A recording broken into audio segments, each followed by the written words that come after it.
Can anybody tell me what day today is? I mean, Palm apart from Sunday. Palm Sunday. Now, I'm not doing a traditional Palm Sunday message, but what I am going to say is this. Jesus did his part. When Jesus entered Jerusalem and the people cried, Hosanna, save me, Jesus was doing his part. So what I'm going to talk on today is Luke chapter 15. It's all about finding the lost things, because that's what Jesus came to do, to find that was lost. In chapter 15 we have three parables. The lost sheep, where a shepherd searches for the one lost. The parable of the lost coin, where she searches for a lost coin. And we have the one that I'm going to talk on today, the parable of the lost son. A lot of you will know this. It used to be called the Prodigal Son, but now it's called the lost son. I'm going to say that I think we should rename it. It should be called a loving father. A loving father. You see, in all three of the parables, they're about something that was lost, but something that was found. One strayed. So there's an analogy here for all of us. One strayed. One just got hidden. And one decided to leave. But all were found. So let's look at Luke 15. It's starting at verse 11. We heard the reading earlier. And it said this: there was a man who had two sons, and the younger of them said to his father, Father, give me the share of property that's coming to me. And his father divided the property between them. Now that leaves me with a few things. One, the son's share, is the youngest son, is 1/3. The oldest son gets 2/3. Okay? But the thing that really struck me is this. He wasn't polite. He didn't say, Father, would it be okay? He says, Father, give me the share of the property that's coming to me. He demanded his share.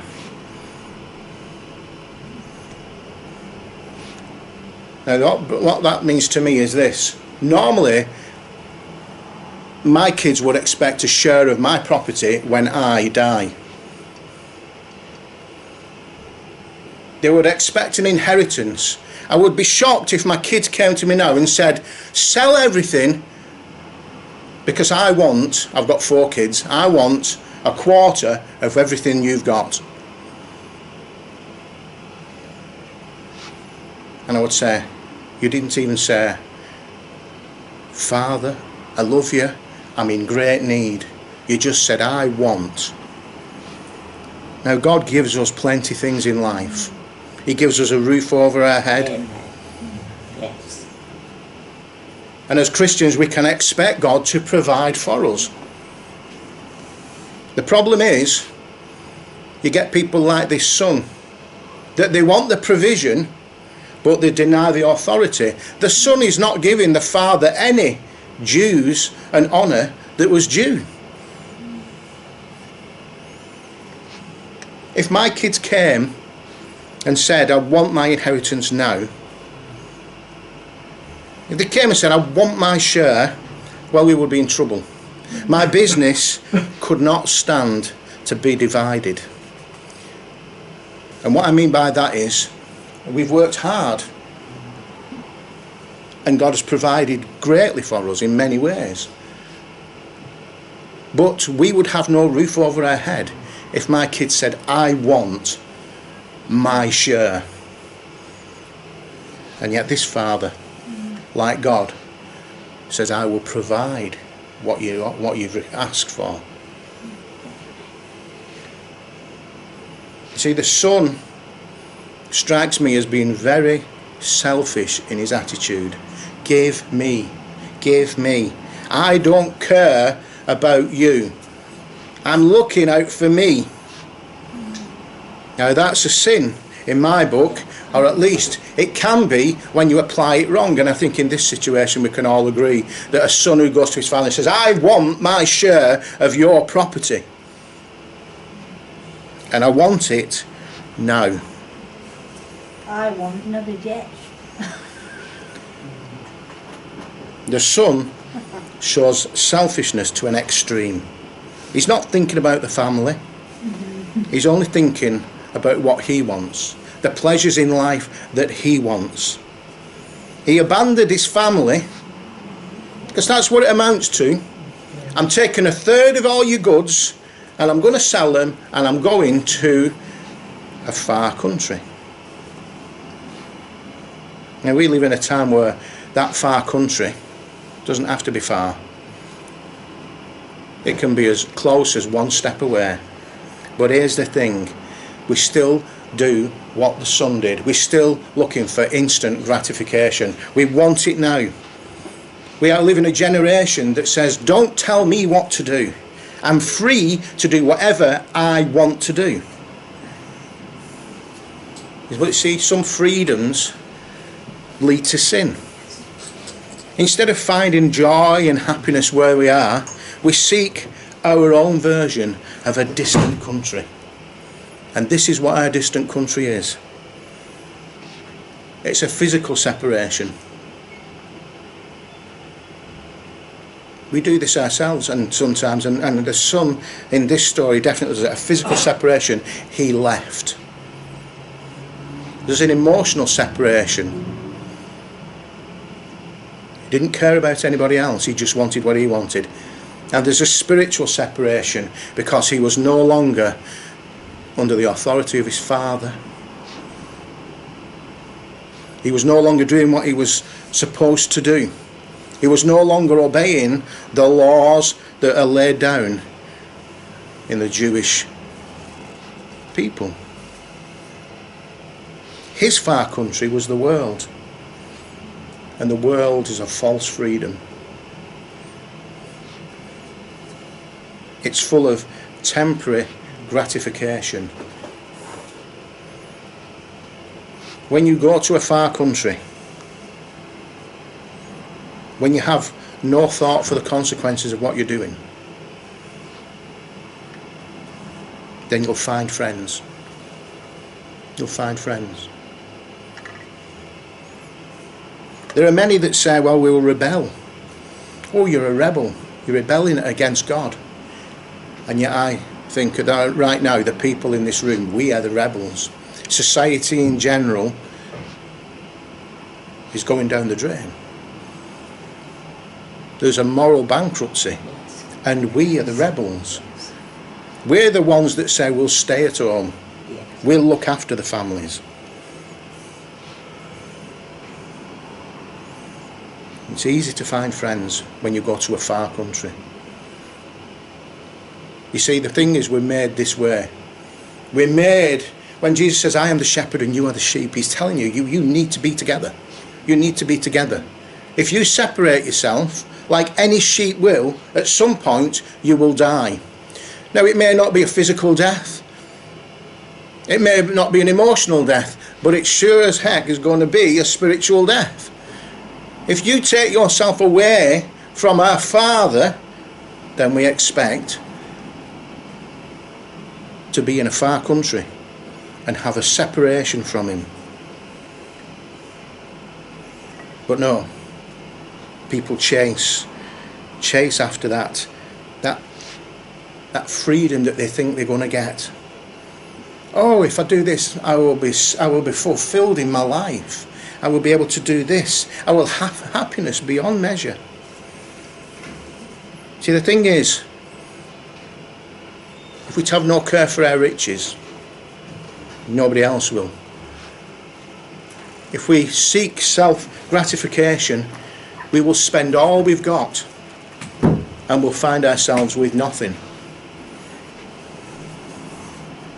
Jesus calls it the severe famine. in the land there was a severe famine. Whenever we go to our distant country, whenever we separate ourselves physically, emotionally or spiritually, we will end up in a place of famine, a place where we starve our souls of that relationship with God. I find it amazing that Jesus called himself the bread of life, and yet the Son finds himself with no food. No food.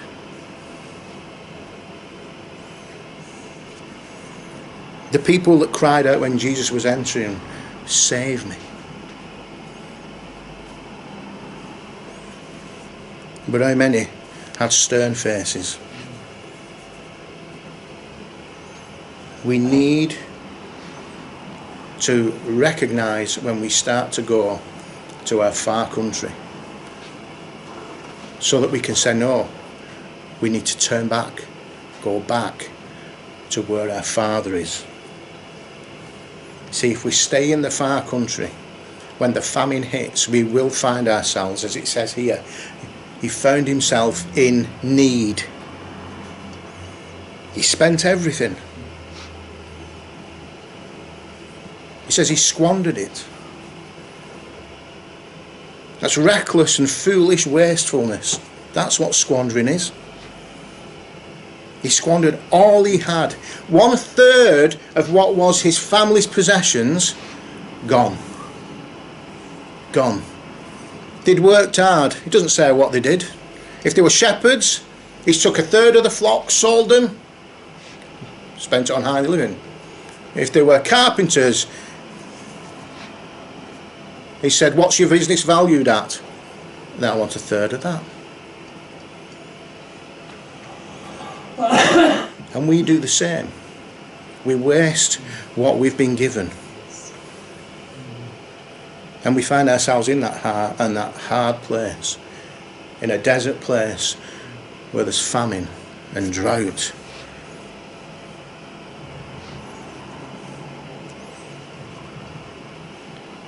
That's why I would tell anybody, any Christian anywhere, go to church. Because when the times get hard, you need somebody to turn to. You need somebody that's going to say, "I will come and help." And yet we still have tendencies. See, we're all selfish. I'm not going to pretend we're not. When Krista says to me, "What do you want for tea?" I don't go, "Well, let's talk about it." I tell her, I say, I want this, and I want it. I don't do this actually. I want it now. But we do have that streak in us, and we have to be aware of that. We have to, examine ourselves. That's what the Bible tells us to do. Examine yourself. Know yourself. Know yourself. In other places it says, count the cost. Count the cost of what you're doing. It's telling you, be careful. When the son leaves and moves to a far country and he leaves the father, he has no guidance from the father.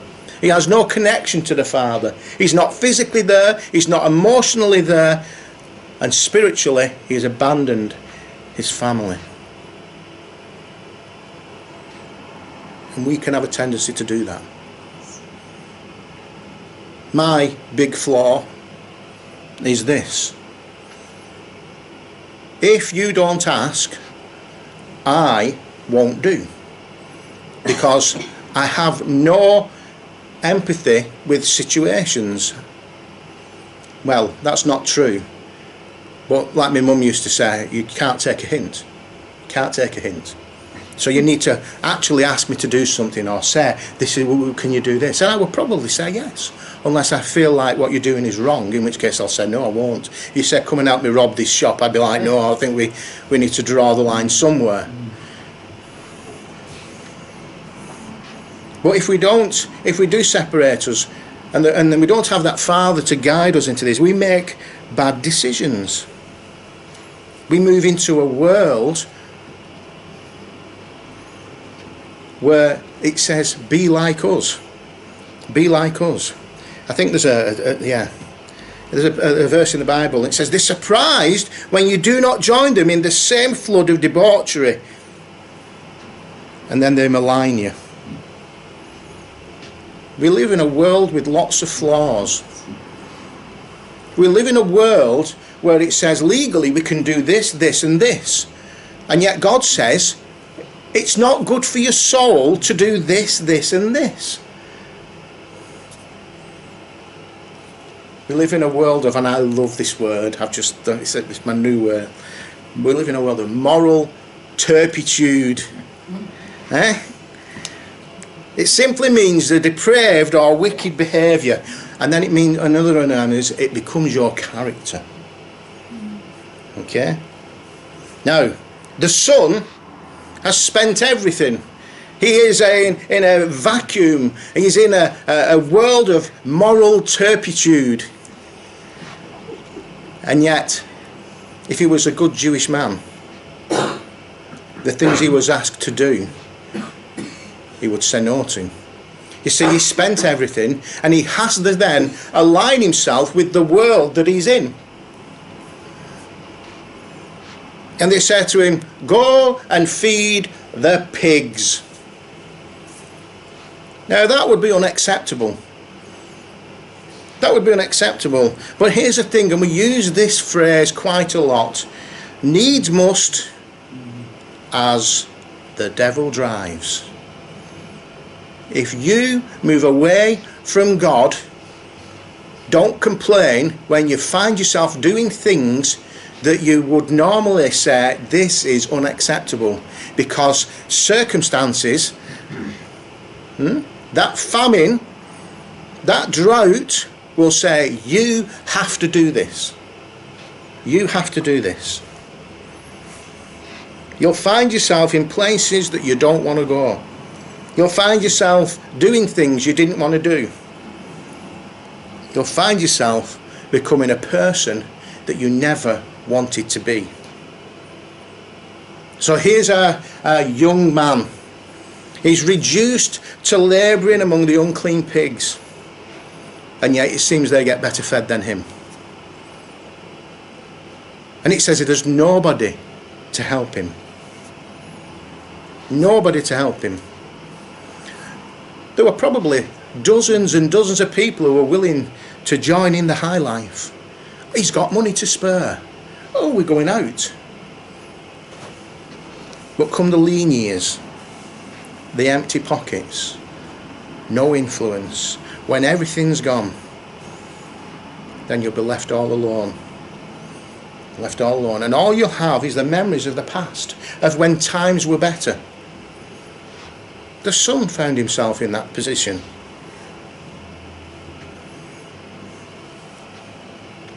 And it would appear that whilst he was being miserable and upset, and it says here, he came to himself. He came to himself. He came out of the depression. He came out of that fuzzy thing that says, it's okay to serve these people, it's okay to feed the pigs, it's okay to want what they've got. No doubt when he started out on his journey, he'd been filled with lofty ideas, grandiose things about high living in palaces and fine clothes. Nowadays we'd be like fast cars. Fast cars and loose women, that's what this man was after. He wanted to be free from under the thumb, from under the rule and authority of his father. I want to do what I want. And yet, I can't imagine not wanting the best for my kids. And yet I know that my kids don't want to do the right thing. And I just have to put up with it. But like this young man, he came to his senses. And how many times have we prayed for our kids that they'd come to their senses, that they'd realise, that they'd accept Christ?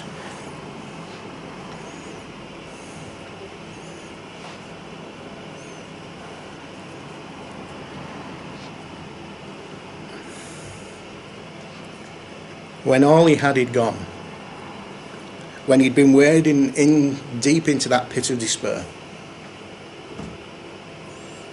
when he'd been despondent, he came to his senses. He came to his senses. And I know that we as Christians, we can still find ourselves descending the same steps of despair. Some of us have a certain amount of self-loathing. Some of us no doubt blame other people for our situations, for our wrong choices. But when we come to our senses, we remember our Father and we turn back to God. And like those people, we cry, Hosanna, save us, save us. He remembered that his father's servants were better fed than him. And that far country that he'd been in, that he'd gone there, a rich young man, it lost its shine and excitement. It lost the thrill of doing what you want when you want to, because you'll end up losing everything. We've mentioned this a few times, that when people come to the Lord, more often than not, they come at a moment of crisis, when all else has failed, when there is no way back. They come to that moment of crisis, the realisation that doing things our way leads to our downfall. It leads to destruction. The young man realised that, and he weighed up the pros and cons, and he realised that having that relationship with his father, whilst he may not have enjoyed it, there'll be a peace in his life. We've done things in our lives where we've had weekends away, and we say, look, just leave it to us. Relax, chill. We'll take care of everything. All you've got to do is, when we say come and sit down, we're going to have a talk, when we say you get a break time, go and take advantage of that. And there's a freedom in knowing that somebody else is caring for you, somebody else is taking care of you, somebody else is taking responsibility for you. We don't get that as adults. We don't get that as adults now. Nobody takes care of us except God the Father. So he had his crisis moment, and he realised my father's servants are better fed than me. I'm going to go home. I'm going to go home. But there must be an amount of worry there. You see, when your head clears and you realise what you've done, the separation you've created, and that takes some sort of mending. Anyway, he thinks, I'm going home. So off he goes. But I bet he weren't happy. When I was reading it, I remember Jacob, when he returned to Esau, and he's like, yeah, let's put these behind. If he's going to kill people, these are the ones we want killed, not them. Let's separate, so that if he kills this half, I've still got this half. That's what he was expecting. Why? Because he left on bad terms. And our young man had left on bad terms. And I should imagine that he's expecting the same sort of thing that Jacob was expecting. I'm going to be attacked, I'm going to be vilified, I'm going to be picked on. But I'm going to tell him I don't want anything except the rights of a servant. But like Esau, when he saw Jacob, When his father saw the young man, he didn't go, let's attack him, let's pick on him, let's get our revenge. They ran to them, embraced them, kissed them, and said, welcome back, welcome back. Now I know when I do things wrong, I expect to be shouted at. But I don't expect somebody to embrace me and say it's okay. And yet God does that with us. We make mistakes and he embraces us. And he says, my child, it's okay. It's okay, I love you. Whatever you've done, that's in the past. The father waited patiently. I wait patiently for my kids to come to Christ. But when they do, I look forward to the day when I can put my arms around them and say, welcome home. Welcome home. I'll do like Esau. I'll do like the Father. I'll do like God.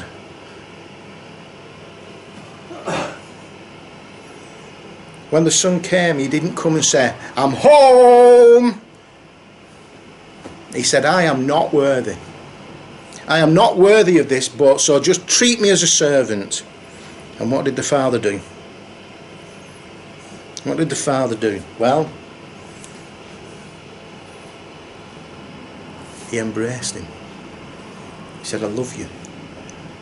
He said, go and get the clothes for him. Go and get a ring. Go and get some shoes for his feet.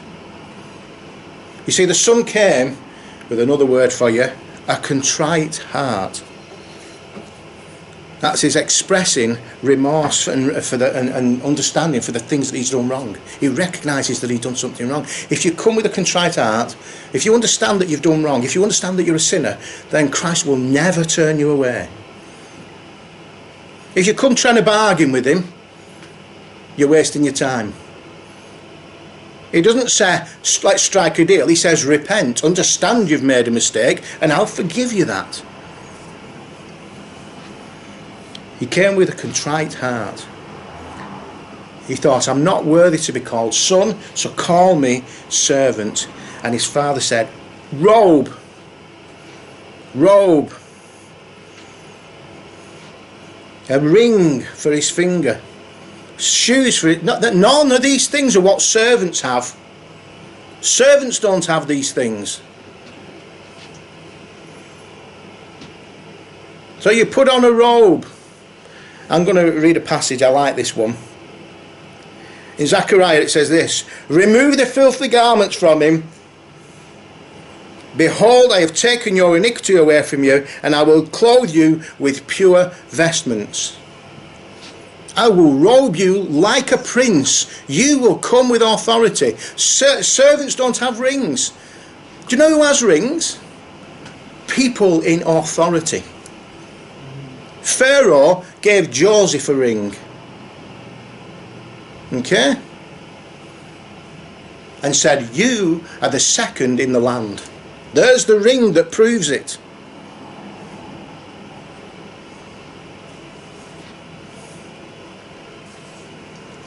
Nearly done.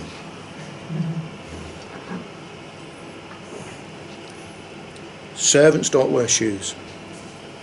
Servants don't have calves, fattened calves, killed for them. You do that when somebody of great importance comes back into your life, or comes into your life. We still have them nowadays. Oh, we'll have a banquet. The mayor's coming, we're having a banquet. He's not. Don't even often see him on a sheet, so anyway. But here's the thing. They're celebrating. When the sheep was found, come and celebrate, we've found a sheep. When the coin was found, come and celebrate, we've found a coin. And when the son came back and was found, come and celebrate, we've found the son. But not all were pleased. Obviously the oldest son, he's a bit miffed now. And once again, now he does the same thing as the younger son. When he speaks to his father, he gives his father no respect. He doesn't even start with the word father. Father, he just says, you know.